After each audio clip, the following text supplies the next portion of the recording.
Good evening, folks, and welcome to this work session of the Montoursville Area School District Board of Directors on this September 27, 2022. The time is 7:02 p.m. I would invite all to rise and join me in the pledge of the flag. Pledge allegiance to the flag of the United States of America and to the republic for which it stands, one nation, under God, indivisible, with liberty and justice for all.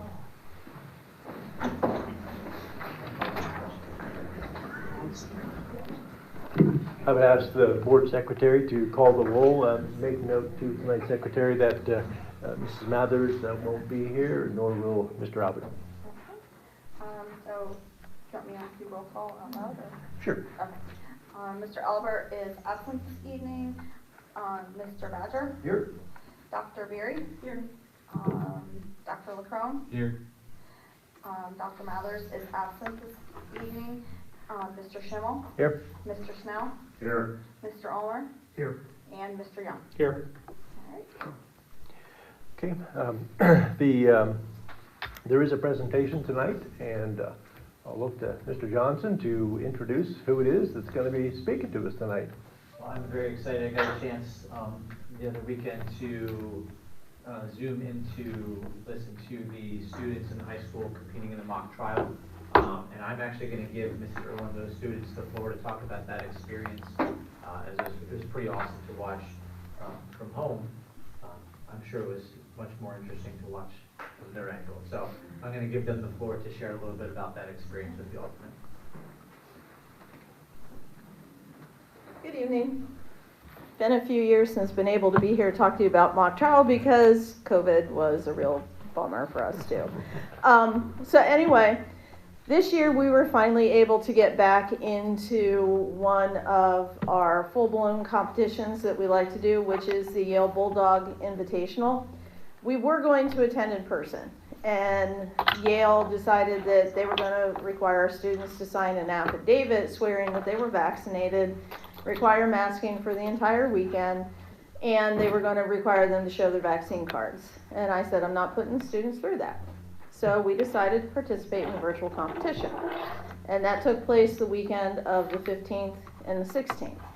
So we were very graciously given the opportunity to take that Friday before so that we could work out all of our technical issues, which did take the entire day to work everything out. But we did get it done and were able to compete in what was honestly one of our strongest Yale starts ever to the season. And one of the reasons I can say that is because we have two absolutely incredible captains this year. I stepped back and I said, you guys, you teach. You show them how to do this. And they did.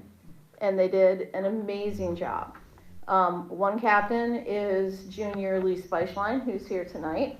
And the other captain is Lauren Kramer, also a junior.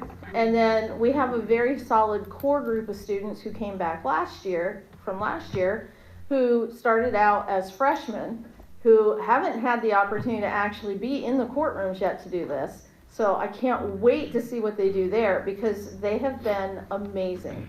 And then we brought in what is our largest group of mock trialers ever.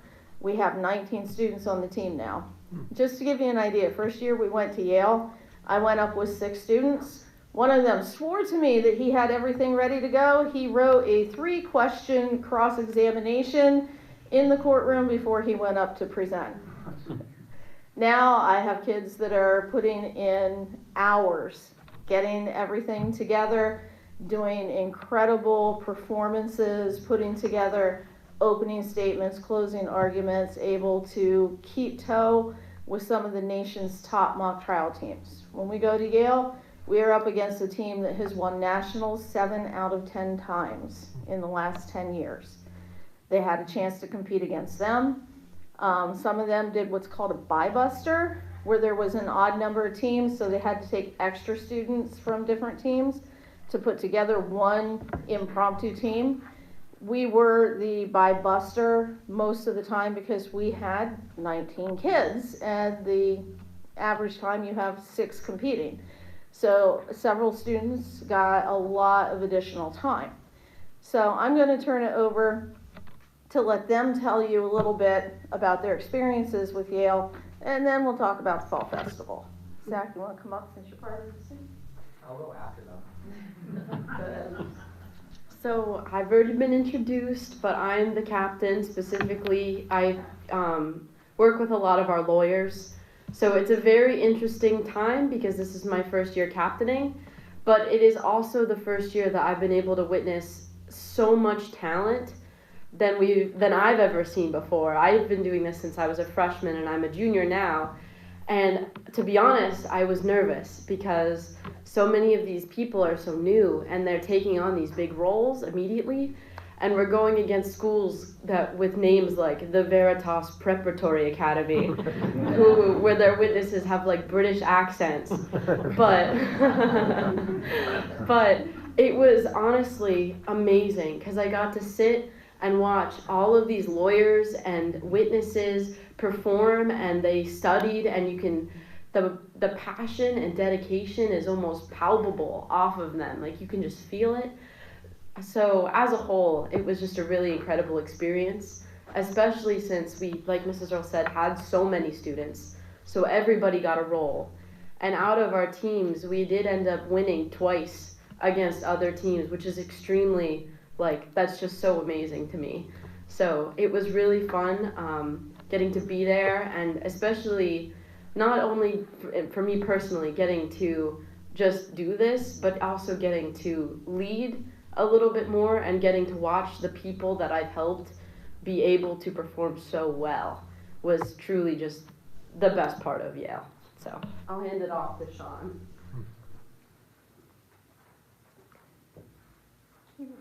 Don't let her fool you. She is an incredible witness and lawyer. I feel like she's playing us right now. Hi, I'm Andrew. I'm a sophomore. So we did go to Yale. I mean, well, we did virtual, obviously. And so this is my first year being a lawyer. I've always been a witness, and it was a huge learning experience for me. Ms. Earl always says that we always go to Yale to learn, not to win, because it is the place to learn. It is not the place to win. And it was a huge learning curve for me. I will now be only doing witnessing, because that was horrible. But she also mentioned the bi-bust, which was very difficult. Elise mentioned the Veritas school, preparatory school. We went against them, who happens to be the second best mock trial team in the country. And I didn't even have my pre-trial matters, and I made a fool of myself before the trial even started. And that's just what happened at Yale, and it was amazing. It was challenging, and it invoked a lot of tears. But I loved it, and now it's Sean's turn.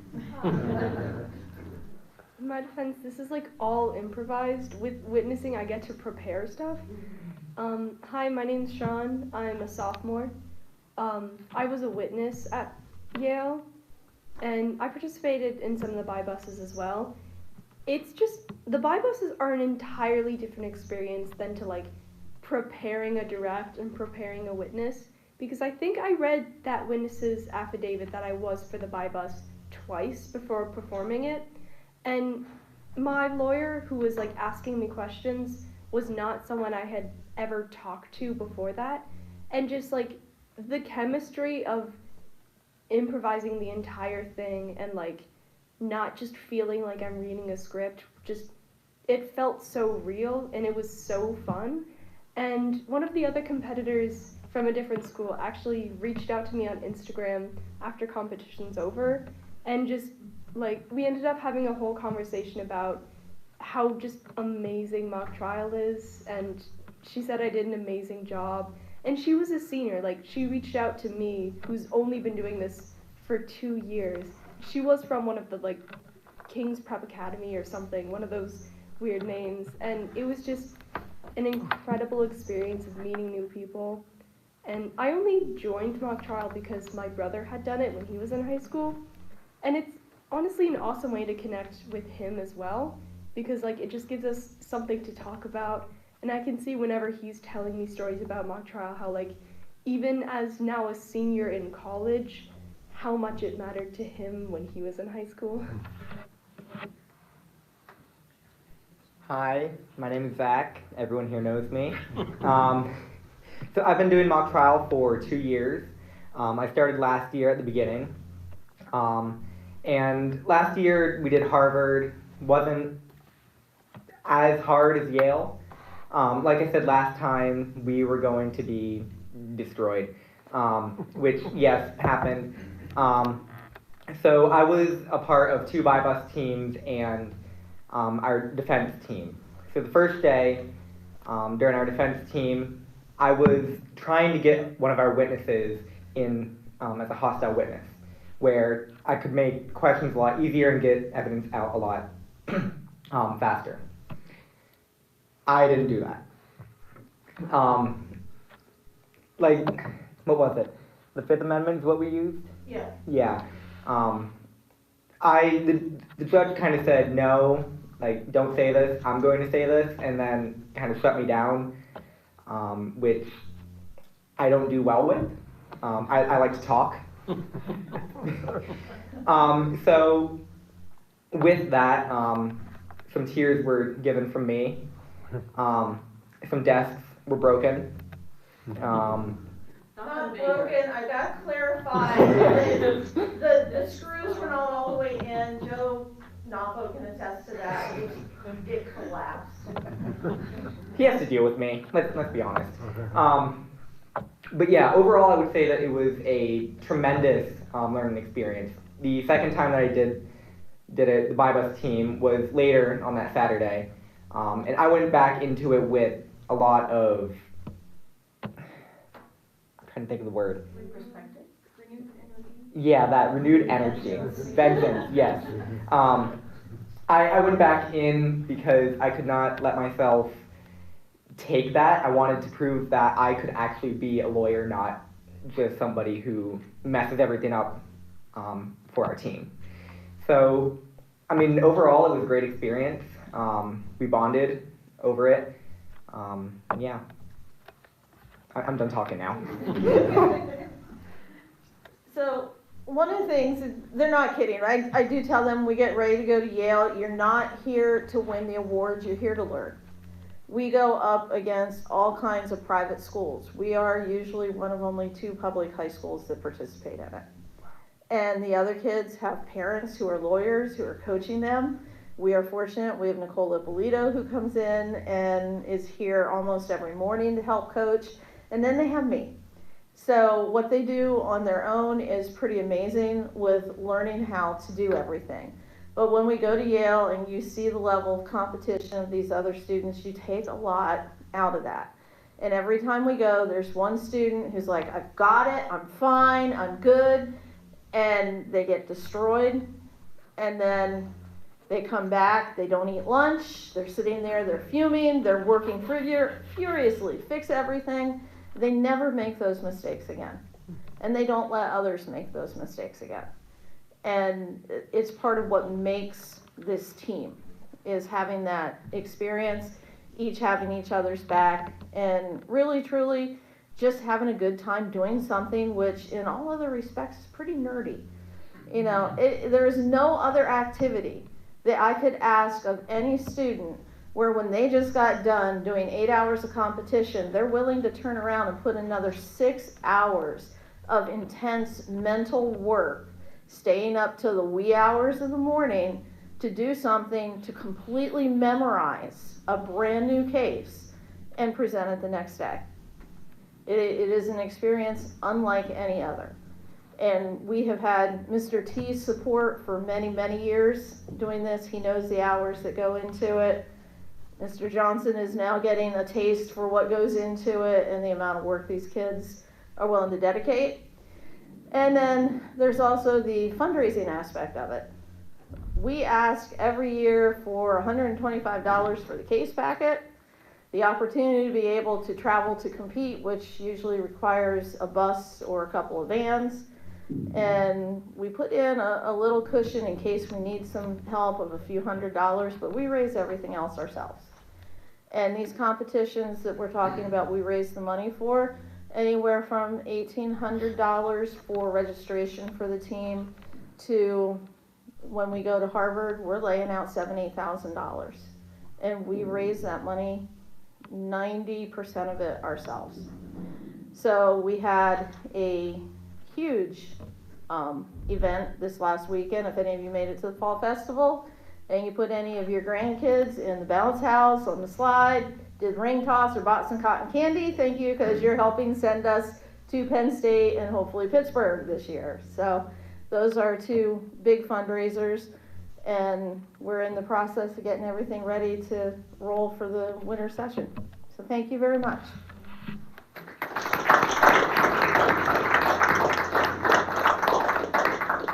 So, Mr. Johnson, you don't have a choice. You have to continue supporting I'm happy to. I really the do. mock trial. And sorry, we're not changing our name to some fancy prep school. We are who we are, and we're proud of that. So, yeah. Okay. Well, thank you for that. That was excellent. We really appreciate what you do, and that's, yeah, good job. I will move now to the public comment section of the meeting and invite the public to come forward and offer comments on any items concerning the district, items we'll be deliberating, past actions, anything like that. Give you 3 unpaused minutes to let us know your thoughts. So.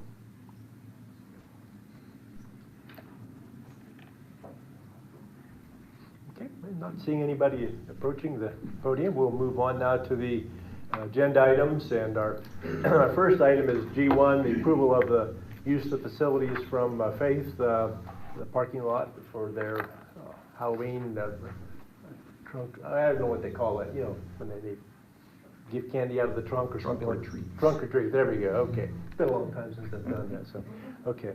So, approval of G1. Do I have a motion? Move to approve. Second. Okay, any questions? Hearing none. All in favor say aye. Aye. Opposed? Ayes have it. All right, for the personnel items, we'll separate P1 and then we'll do P2, 3, 4, and 5 together. I believe we can do that.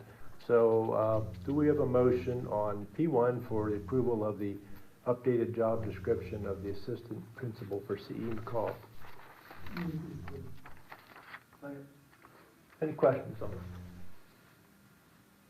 Okay, hearing none, then all in favor say aye. Aye. Opposed? Ayes have it. Abstain. Okay. All right, Mr. Snell abstains. All right.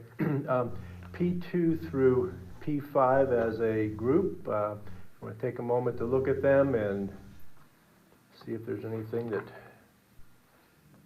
maybe you have to abstain, or any questions or concerns you might want to separate it.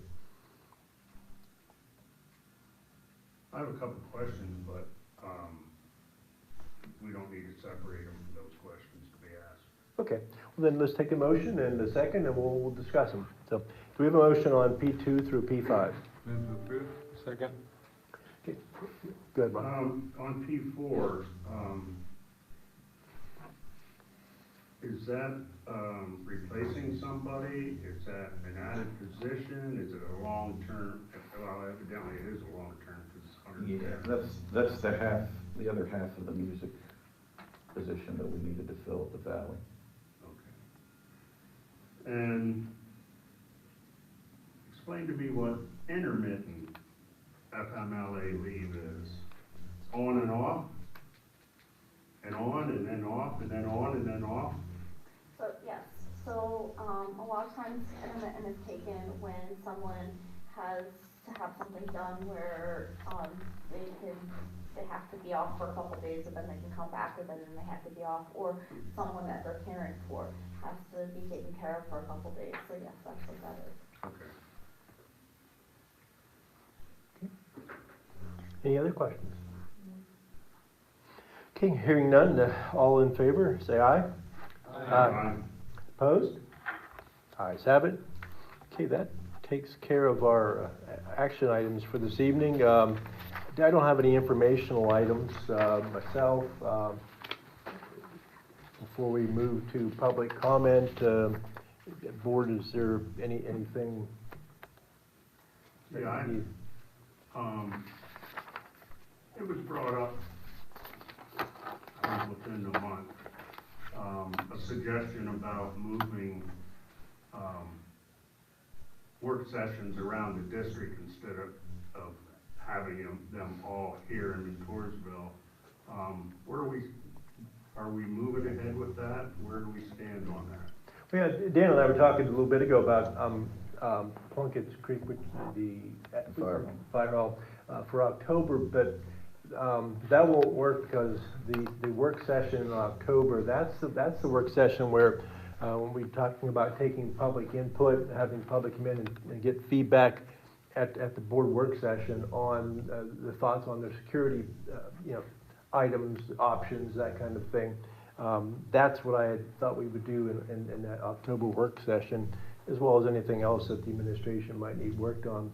So going out to Plunkett's Creek, when we really are expecting a district-wide influx of people hopefully to speak to us, that wouldn't work to go out there. But yeah, that's the plan, Ron, is to move it around. So it won't be happening until next year then? Yeah. Because we don't have a work session in November and December. No, and unless something were to come up that we wanted a special session for some reason, and yeah, you're right, Ron, it won't trigger till January, correct. So. And Sebastian, did you get the parts in yet? Yesterday, there was a check on them, I didn't hear back, but last I heard was November.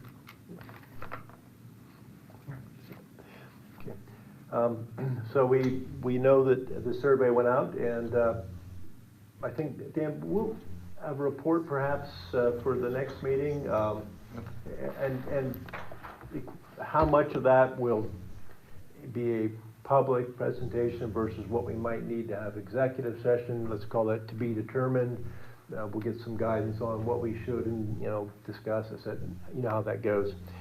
So we're going to continue to move forward on security and discussing it and taking feedback, and then at some point we need to act on it, right? Another question I have is,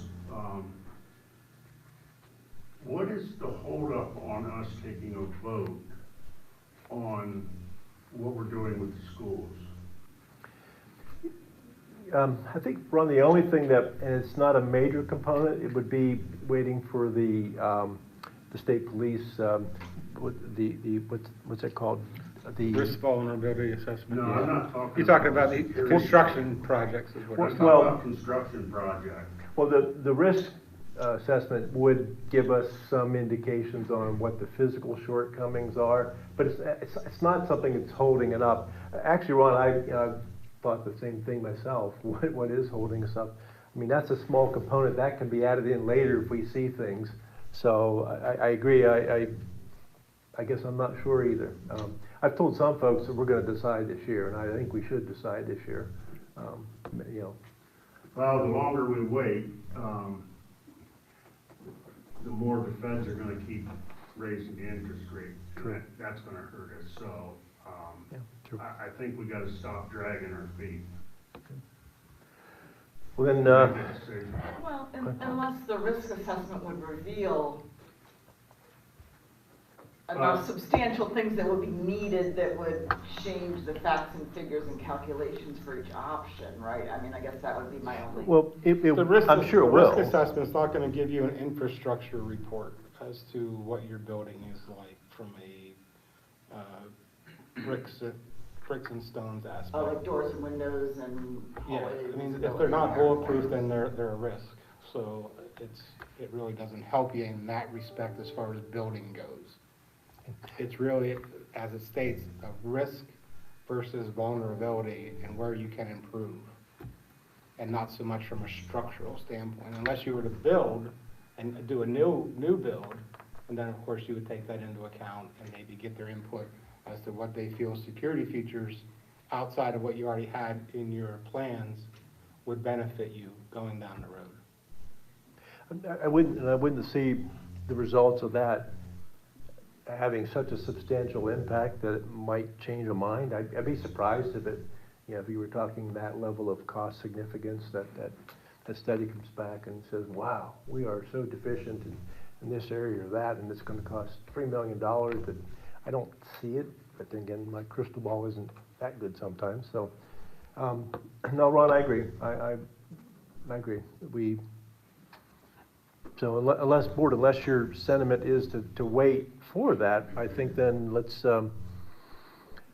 well, I mean, we can have a discussion now on where we're leaning. There's no harm, no foul in that, and I guess I'll kick it off myself. I'm in the option 8 camp, and I just think from the standpoint of what revising or upgrading the HVAC systems of both schools will do long-term. I have, one of the concerns I have is long-term is with what the EPA will be doing in the next 5 to 10 years with institutional and educational facilities and indoor air quality. They typically don't deal with that now. But where I work, I see all kinds of stuff from the EPA on air quality because that's where I work, and in DEP, and they're moving that direction. And one of the things about revamping the HVAC is it lets you manage the air quality from the standpoint of not just temperature and not just humidity, but it gives you, a revamped system gives you the ability to cleanse it, to scrub it, to destroy airborne, viruses and bacteria with certain, techniques you can use in systems like that, and it presents a lot of down the road options and opportunities and protections, and and not to mention, just that students are going to be more comfortable. It'll protect the building. We know the Valley can use some of that help all the time. We're always nursing that along, trying to keep it healthy. So, and Joe does, and thankfully they know how to manage that building.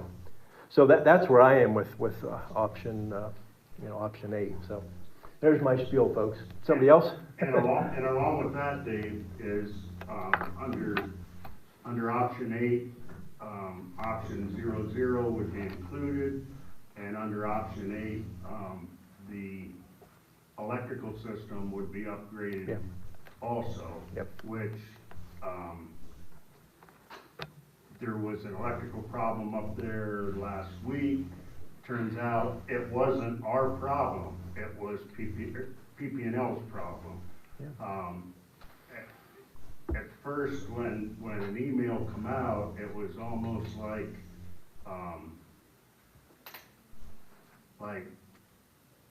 we got to do something right now because we got an electric problem at the Valley. We all know that the electrical needs updated in order to put a new HVAC in. So it would help the current situation there and at Leiter. I guess my only concerns is I know a fair amount of the public were concerned about interest rates and building materials costs. So I guess I would want to weigh option 8 and 0 against maybe wait a year and reevaluate, because that would give us time to kind of verify if the enrollments were dropping as much as the projections.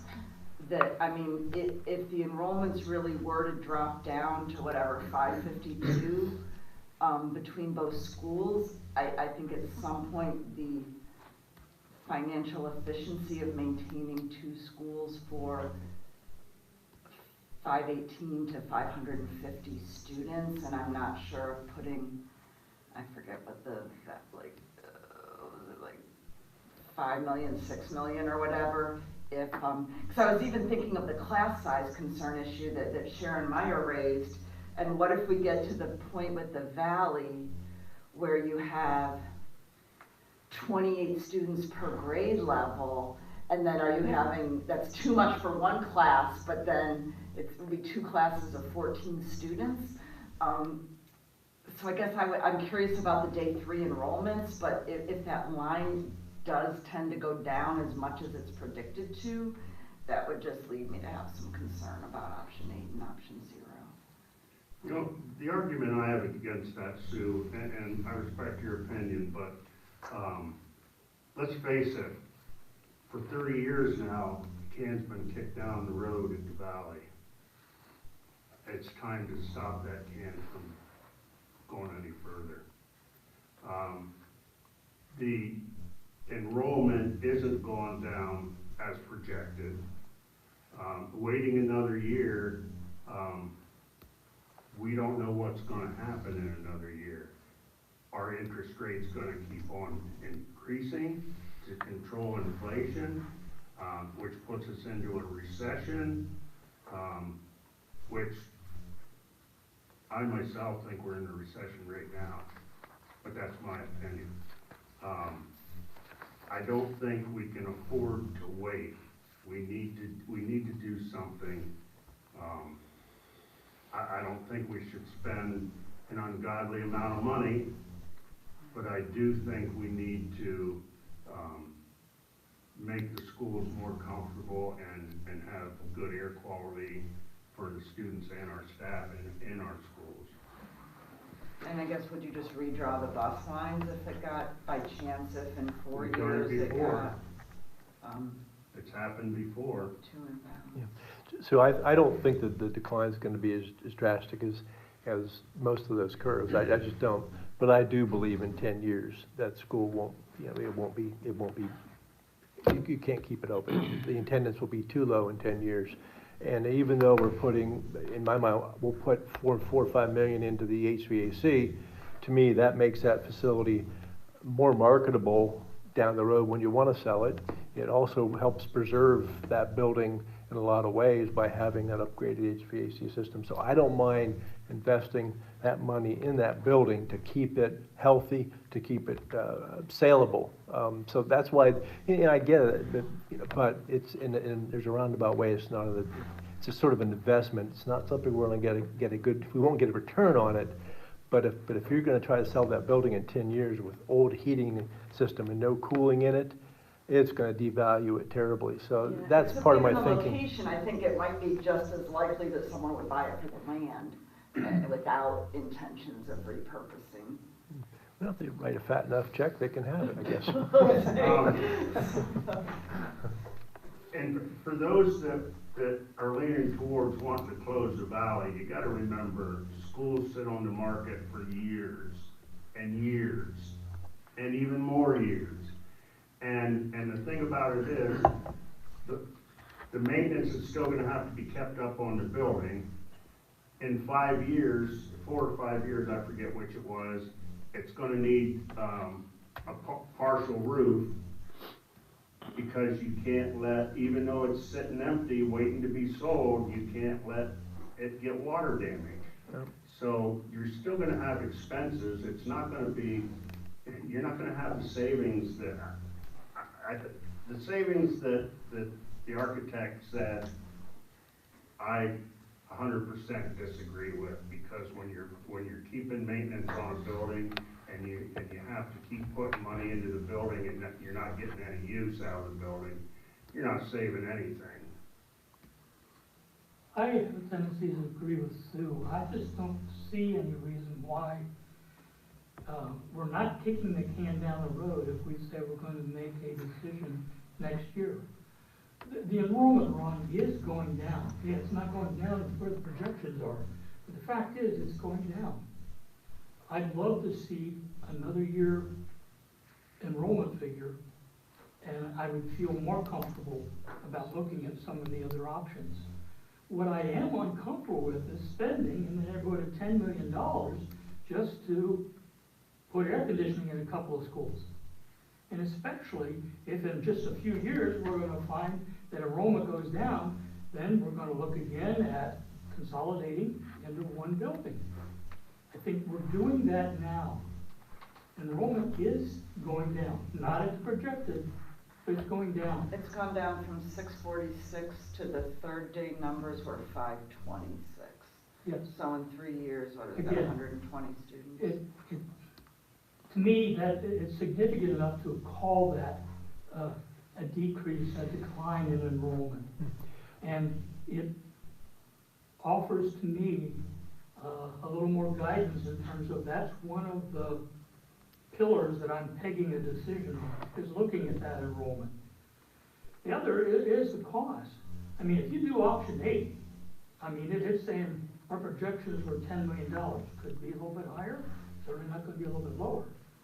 But yet when we look at closing the valley and we're looking at option 3, that had a figure of 16 to 18 million on it. And again, you're starting to accomplish a lot of other, I'll call them pillars that I'm evaluating. I mean, option 8 does nothing for, I hate to use this term, but equity. There's equity that our students, all students deserve the same facilities. There's equity for our administration in the sense that you can do more when you have your student body consolidated in one building. Right now there's inequality because we can have overcrowded classrooms in one building and we can't shuffle them. It just isn't an easy, let's just adjust this route and this route. Well, then before you've got to take into consideration, then you may be splitting families. All of a sudden, there's, one child is at one school, one is another. And anyway, I just see a lot of problems with that.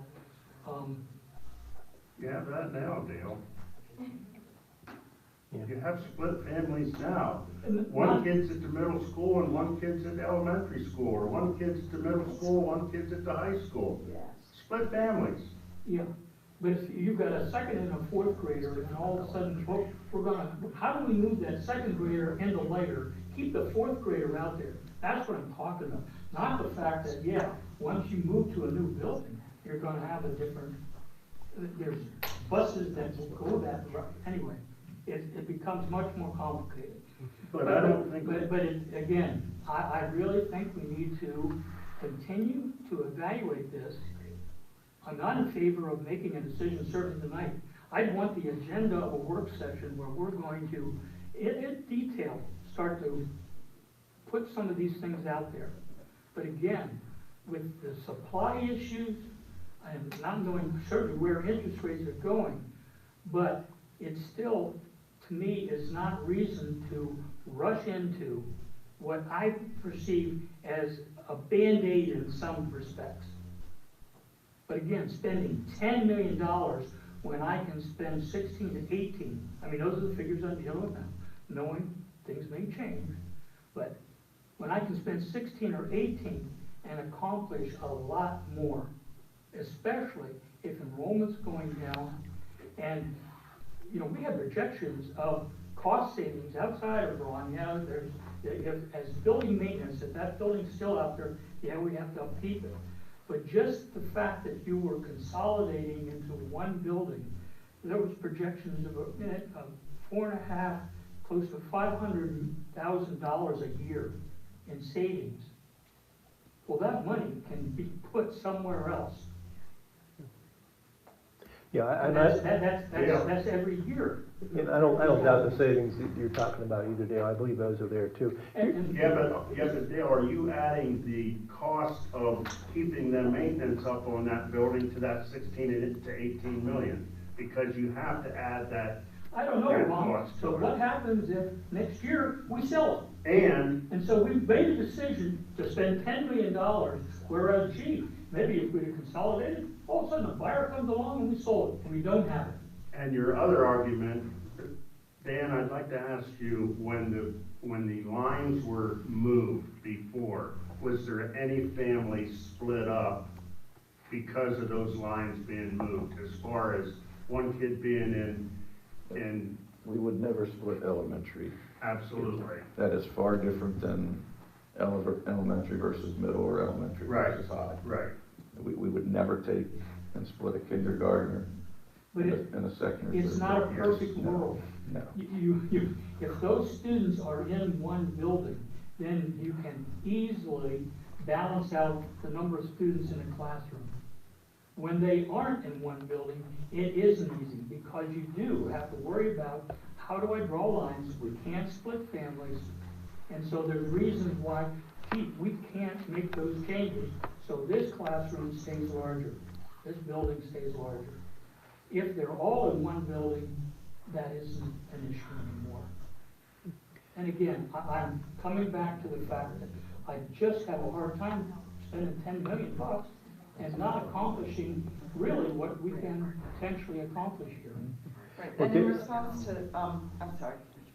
Well, so I'm just gonna say with the, I mean, I think, yeah, you could do that. We could close the valley now and spend the 16 to 18 million. And I do believe what you're saying, Dale, about the 400, 500,000. I think it's there too. But my concern is that we're going to expand lighter and add classroom space so we can move the valley down there. And then we're gonna have a whole lot of kids on that one plot of ground for a while.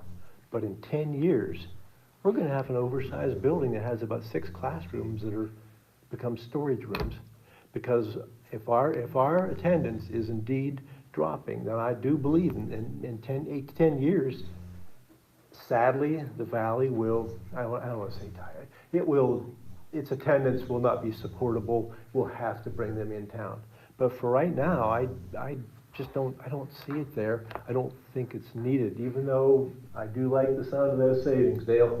I'm with you there. But at the time, to me, it's a matter of time will take care of this. It really, truly will, I do believe.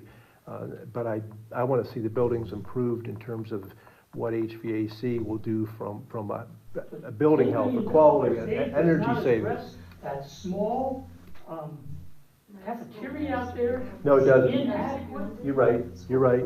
I'm sorry. Yes. It's just. You're right. But we would have the same problem if we moved all those kids into lighter, and it'd be a zoo trying to feed all those kids too. So, you know, we're gonna have, either way you get it, when you get 600 kids in lighter, it's gonna be a little bit of a trick there too. It will better handle the lunch situation than what is done at the Valley, but each one's gonna bring its own set of problems. Here's something else to think about.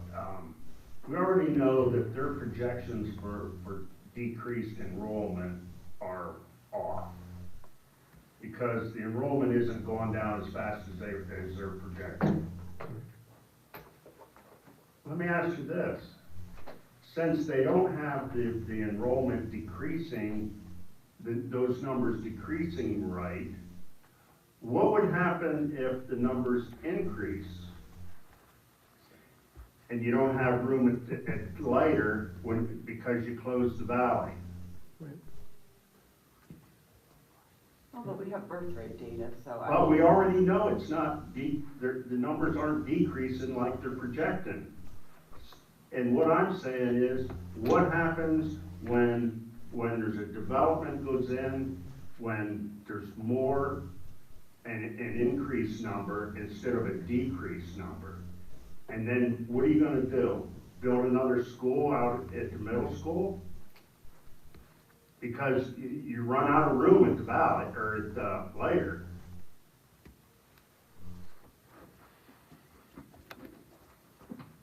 I mean, you're looking ahead at.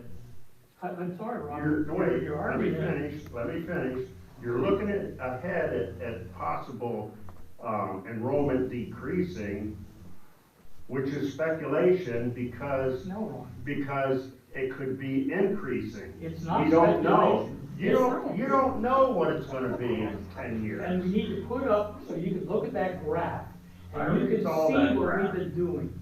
And yeah, we may not fall as low as quickly as they say, but we're still falling. We're not increasing. As of right now, you're right. Right. And I don't have a crystal ball.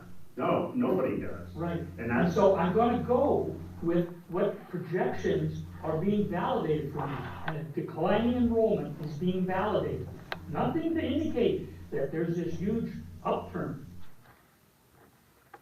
Well, there's nothing indicating there's a huge downturn I'm either. not talking huge, Ron. I'm talking a continual decline. And what was the figure you just gave? With the...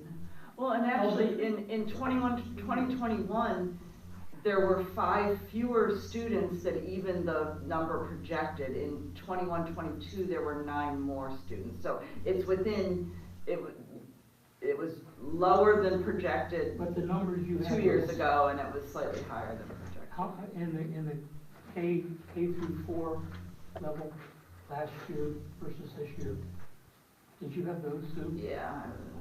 I thought you mentioned those. Wait, last year versus this year or projected? No, the actual from last year versus this year. Yeah.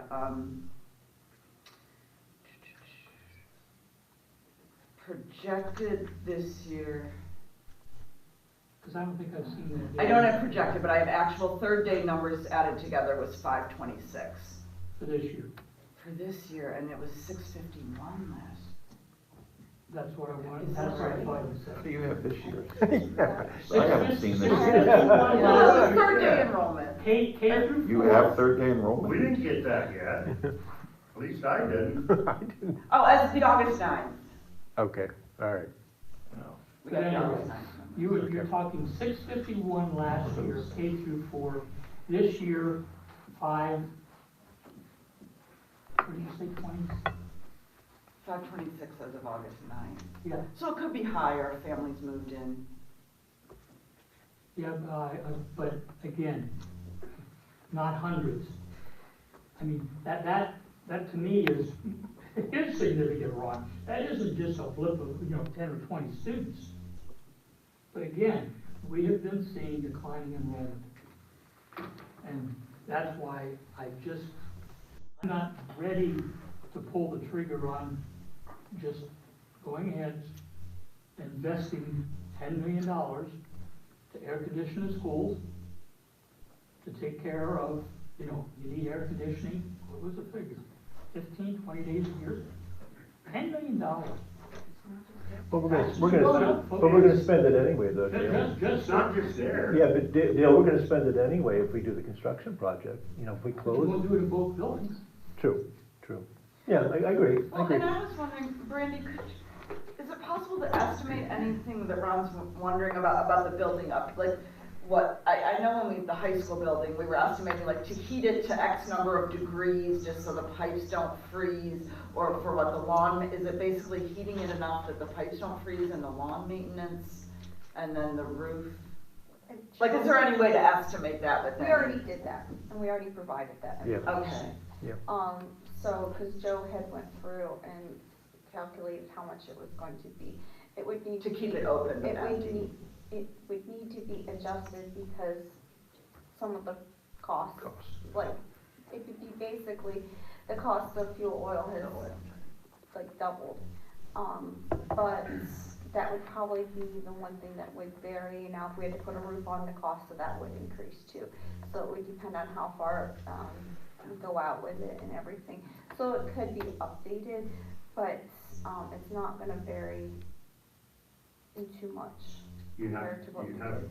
keep doing maintenance on the water system. Yes, Couldn't let that yes, just it was sit. all calculated in there. We went through the annual maintenance and we calculated out everything that we would still have to do and what wouldn't need to be done and stuff like that. We did go through all that when we did those projections last time. So those are all included in the projections that we provided. Well, we could, even if we come here with an agenda item, if there's enough people that aren't ready to vote, it could be tabled. So I guess if we could just, I get the sense that more are not ready to move yet. I would be ready to move 1-8 now. But I think there might be only 2 of us in that camp. So other board members, what's your sentiment? You saying let's just sit tight, or are you game to go somewhere right now? You game to move ahead one way or the other? Well, my opinion is I think we have to move ahead one way or another, whether we do nothing or make a decision on option 8 versus option 3, so on and so forth. But what we're missing is we're making assumptions and projections, and what are the facts? The facts are we need the SOC open right now, the Valley open, period. That's the fact. Everything else, conjecture, guesses, who knows? we need the sock open. We're gonna need the sock open next year. That's a fact. So let's deal with facts. The other fact is that if we're gonna do anything, we need to put together a strategic plan, at least a 5-year outlook after whatever option we pick, as to what we're going to do based off of increased enrollment, decreased enrollment, so on and so forth. So that we're not back in a position again in 4 years with increased enrollment and no plan, and we're going around in circles on what we want to do.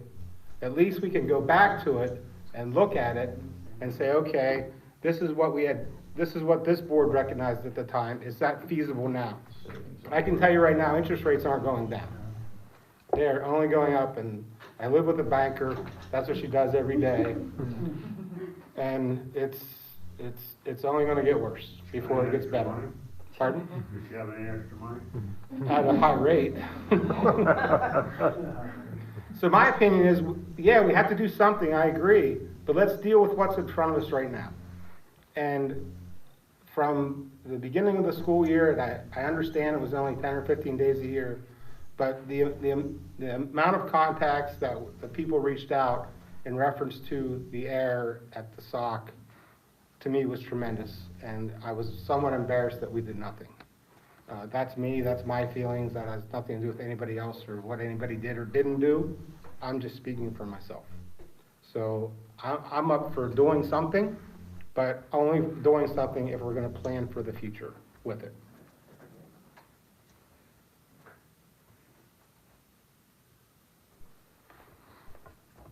Others? Joe, any thoughts? I mean, my only thoughts are, is I don't think there's any great opinion when you don't know, you can't really, Ron makes a good point. I mean, projections are, in my opinion, based on what has happened and what we think is gonna happen. But, we didn't think COVID was gonna happen either. There could be some reason that there's an influx, so, I'm still a little bit torn as to what the right direction to go is, because I don't think there's one perfect answer. I could see myself leaning in your way, Dave.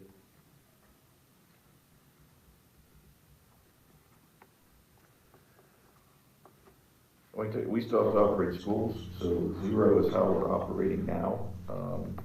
There are improvements to both buildings that are going to happen as this decision lingers. So you can take time, but we're still going to be spending money on the upkeep of buildings so we can educate and keep those buildings open and running for kids. So I appreciate the dialogue, but we still have to operate and run. So everyone's clear, we're running on 0 right now. Option 0. We're not running on 0. We're running on option 0. You got money already? To maintain our building. So that's what we're doing. If you want, admin can bring a recommendation to the next board meeting. You can vote it up or down and go from there. Or you can continue the discussion. But I think some movement, because as we presented, we said late fall something was going to be decided. Yep. And if that's wait a year, that's still a decision. That is true. That is true. That is still a decision. It's not a decision I like, but it is a decision. We owe it to the public to move somewhere on this. I would like to hear what you as administration feel. I would like to hear that. I know we all have opinions. We haven't discussed it fully, but it is a scary time to go into a project right now with borrowing money has become expensive and will continue to do so.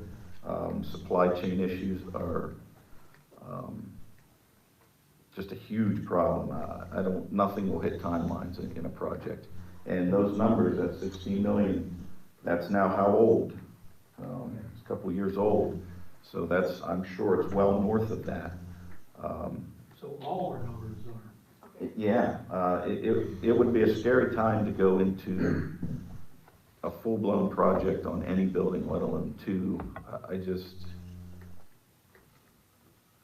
I like the idea of waiting a year, seeing our enrollments and building up capital so we don't have to borrow as much down the line. Because as we know, debt is an issue in the district. I agree with Joe, but I'd like to hear what the administration's recommendation is. We will put that as a topic in our admin meeting, and we will come with a recommendation. Vote it up, vote it down, change it, table it. That would be your role, if that's how you would like to move forward. I think that's probably the best way to move this. And I'm sure you'll also give plenty of justification for what you're recommending.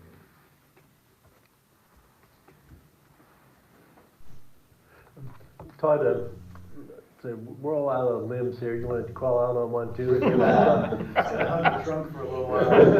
Go to trunk or treat. Yeah. Tree hugger.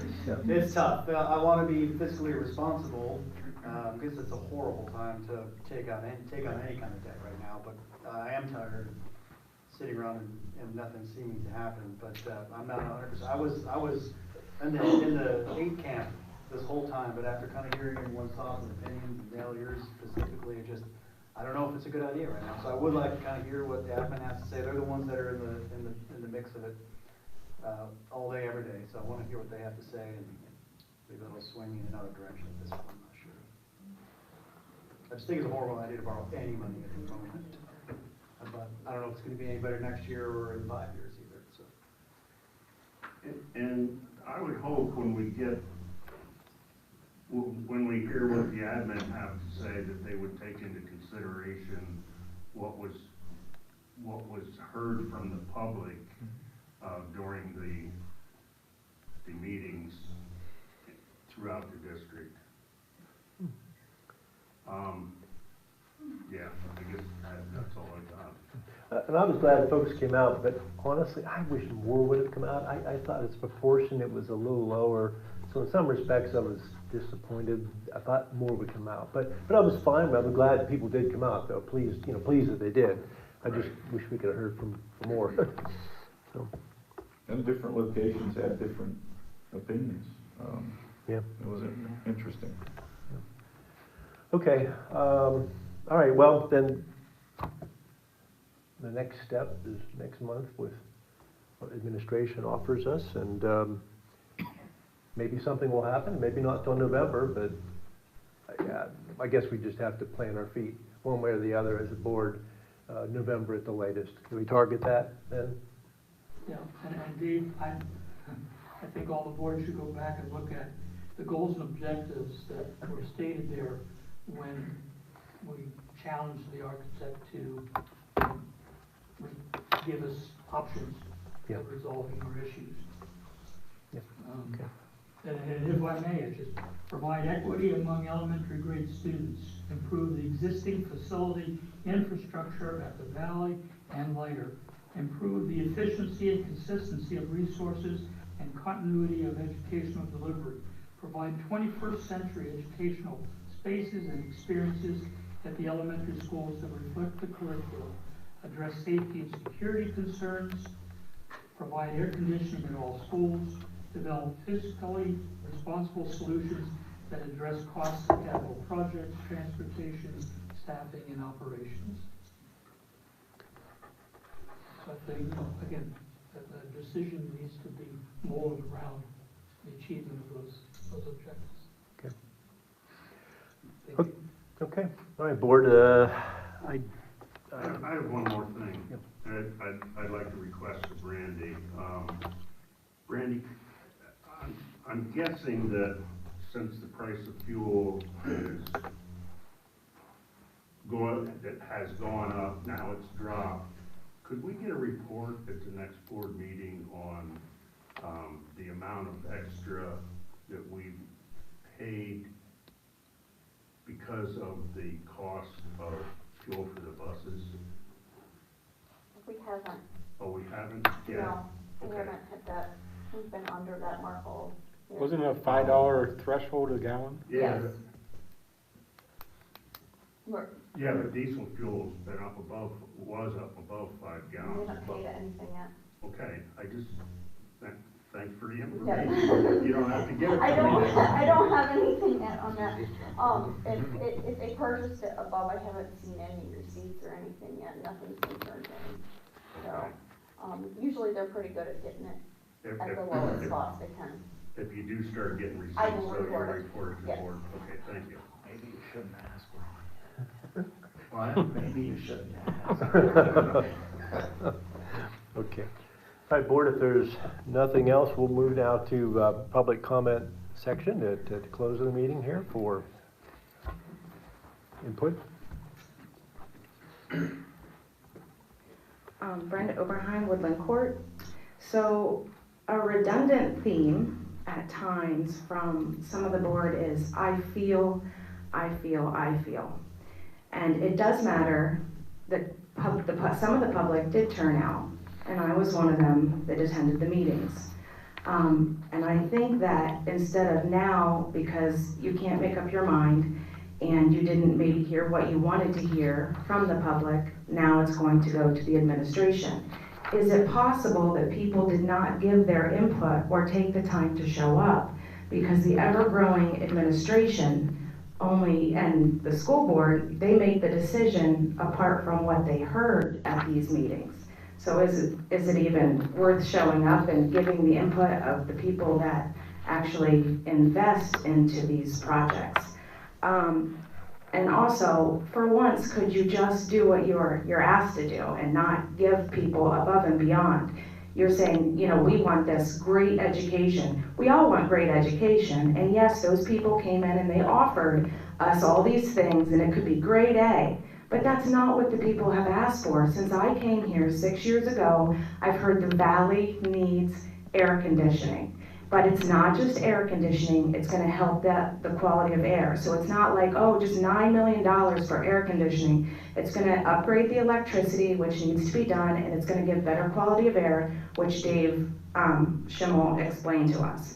So I really think that instead of jumping to the next person to get the answers you want and doing what you feel, listen to the community who asked only for HVAC in both of the buildings, not a brand new plan. Thank you.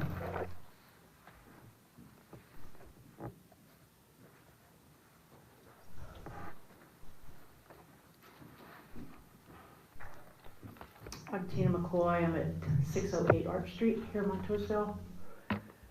I appreciate you hearing what I'm going to say. You've gone round and round and round and round about losing enrollment. Have you stopped to think why the kids are leaving? Why the parents are pulling their kids out of the schools? Have you stopped to figure that out? Have you stopped to figure out what things could be changed to keep the kids in the school? Have you done exit interviews with the parents to find out what their issues are, what their concerns are, where they feel their kids are not learning appropriately, things they don't want their kids being taught as the reason why they're pulling kids out of their school, out of the schools here? Have you ever stopped to think about that might be the issue? And so you won't have to worry about a decline in enrollment because you'll have happy parents, you'll have contented parents, you'll have happy kids who are learning the basics of education, which is what all of us want our kids to learn. And maybe that would stem the tide of a decrease in enrollment. And we'd be able to keep those schools open. We wouldn't have to worry about splitting up families.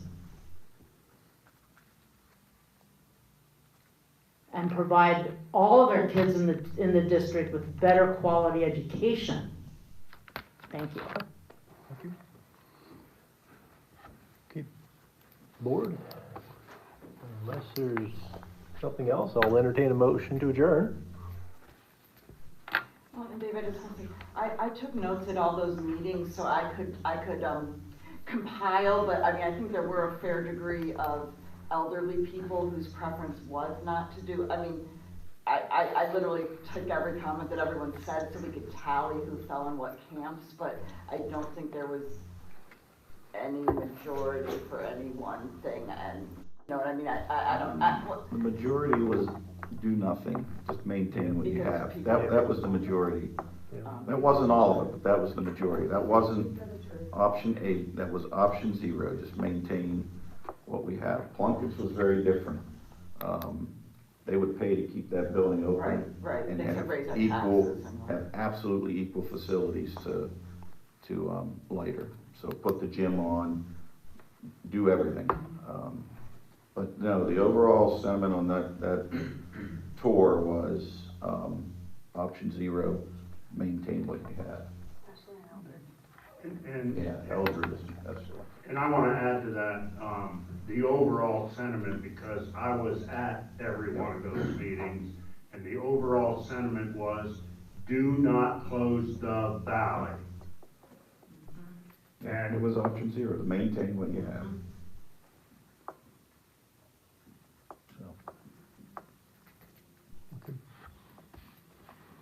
Okay, I'll ask again if there's, unless there's anything else, I'll entertain a motion to adjourn. Motion to adjourn. All in favor say aye. Aye. Opposed? Meeting is adjourned.